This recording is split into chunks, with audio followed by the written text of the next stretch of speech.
Explore with সেজুতিতে তোমায় স্বাগত। প্রায় 3 মাস পর আবার একটু ডে আউটিং হলো বন্ধুদের সাথে।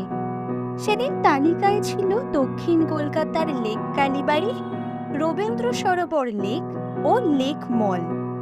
সারা দিন হৈহুল্লোড়, ঘোরাঘুরি, পুজো দেওয়ার সাথে সাথেই ছিল পেট পুজো। কালীঘাট মেট্রো থেকে 1B বাসে করে গিয়েছিলাম লেক কালীবাড়ি। আবার ফেরাও সেই একইভাবে। বৃষ্টির দিন, সাথে ঝোড়ো হাওয়া, বন্ধুদের সাথে আড্ডা আর ফটো তোলার হিড়িক, সব মিলিয়ে দুর্দান্ত। নানান কারণবশত বারবার এই যাওয়াটা আটকেই যাচ্ছিল, তবে সেদিন ঘুরে মনটা বেশ শান্তি পেল। আজকের ঘোরা এইটুকুই। আবার পরে দেখা হবে কোনো নতুন ঠিকানায়। ততদিন সাথে থেকো।